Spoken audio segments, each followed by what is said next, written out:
Alors j'ai appris ma sclérose en plaques en 1998, j'avais 22 ans.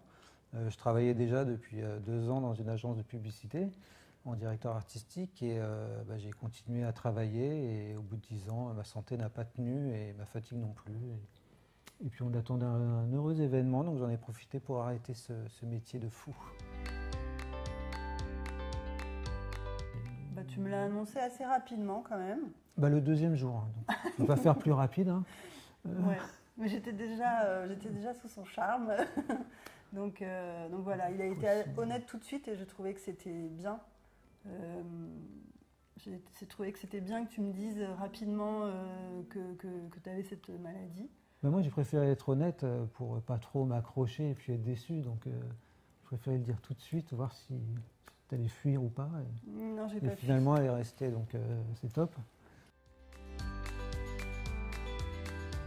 Le fauteuil roulant, à un moment donné, donc ça, on est obligé de le mettre en place. Ça a quand même été très compliqué pour moi de l'accepter.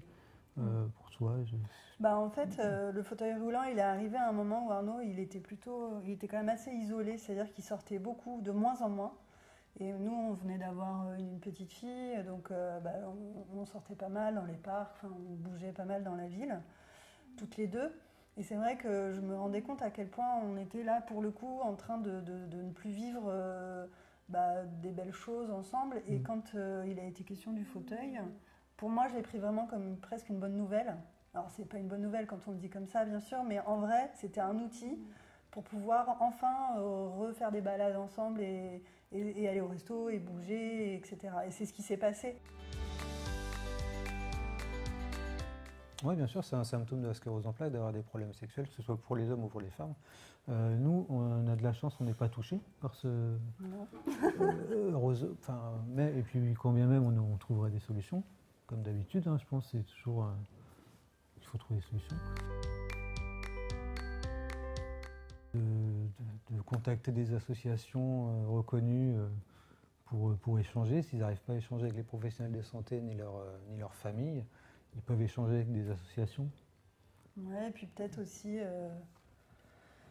faire un peu d'exercice, de relaxation, des choses comme ça, parce que c'est important de se déstresser, d'essayer de remettre les choses aussi à leur place et puis de vivre des bons moments à côté. En fait, à mon avis, quand on a ce genre de soucis dans une famille, en tout cas, il faut aussi s'attacher aux beaux moments, même si ce sont des petites choses, mais c'est important. Puis c'est comme ça aussi qu'on voit qu'on est très heureux en fait, parce qu'il se passe plein de choses super dans une journée et on n'est pas obligé de partir à l'autre bout du monde pour être heureux en fait.